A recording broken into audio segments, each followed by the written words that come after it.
Star Wars The Rise of Skywalker is said to have many different twists and turns, as well as surprises in the film that'll have major reflections on, of course, both the prequel trilogy and the original trilogy by director J.J. Abrams. This is Mike Zero. If you guys are new to the channel, do make sure to subscribe to see future Star Wars content. So, what's really intriguing about Episode 9, ever since fans got to see the official teaser trailer over at Star Wars Celebration in Chicago almost 2 months ago,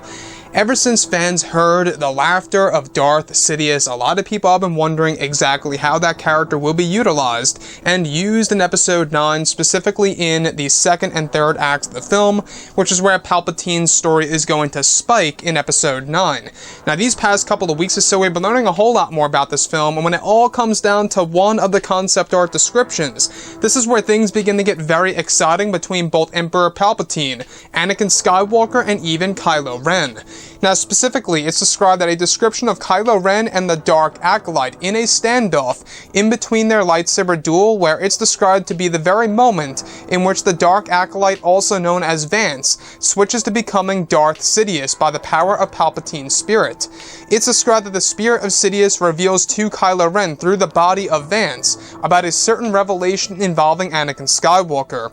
It's said that in the film, Kylo Ren has nightmares for an unknown reason that goes unexplained for a majority of the film.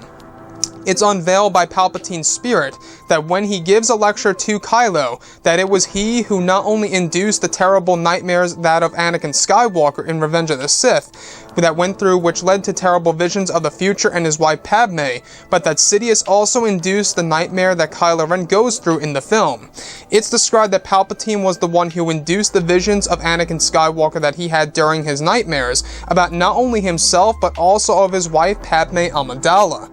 So, very intriguing stuff. This single-handedly changes how we view Episode 3, Revenge of the Sith. And for the longest time, a lot of people have been wondering exactly why Anakin really had those nightmares and really had those dreams, and from what we have been learning as to why Kylo Ren has a nightmare in the first act of Episode 9. And now it's all piecing together that it was Darth Sidious all along, who really planted the seeds within Kylo Ren and also planted the seeds within Anakin Skywalker. So with Anakin Skywalker in Revenge of the Sith having those nightmares in bed about his wife Padme Amidala dying during childbirth, that was all induced by Emperor Palpatine. Now, this actually really does make one question: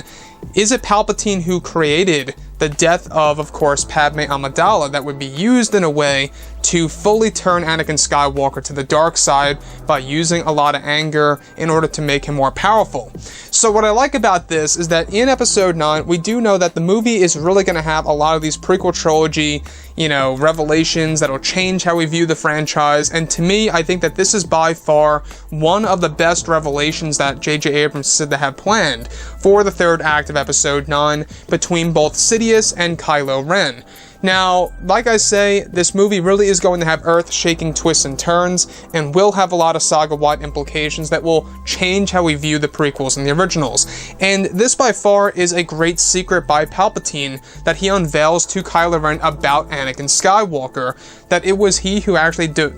pretty much created the nightmares and the visions and all the different dream sequences that Anakin went through about his wife Padme. Now, moving on forward,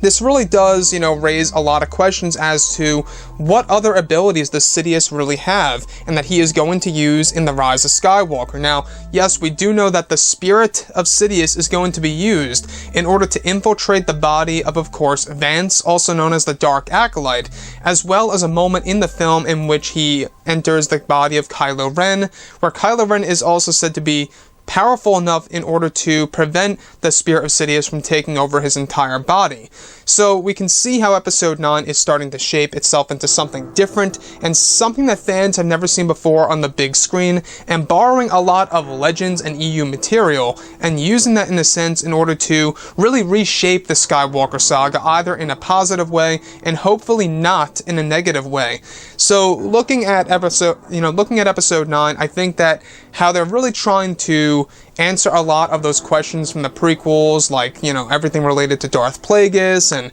Anakin Skywalker, and how all the different revelations are going to change how we view some of the characters, some of the legacy characters even in the original trilogy. It really does speak volumes by JJ, and just shows how ambitious he really is for this movie. And like I have always said before in the past, you know, this movie is all about it being the culmination of the Skywalker saga. They're treating this movie as the sequel to the past 8 Star Wars movies, and not just a sequel to The Last Jedi and The Force Awakens, which is really good and interesting, and I think it's really going to be used as a way for us to really kind of get back on track with Star Wars, and to really bring the Star Wars community back together as one. So anyways, guys, drop a comment below. Let me know what you think about all of this in the comments, and if you guys did enjoy the content for today, do make sure to drop a thumbs up on this video to support the channel. I thank you all so very much for the kind support, and I'll catch you guys next time.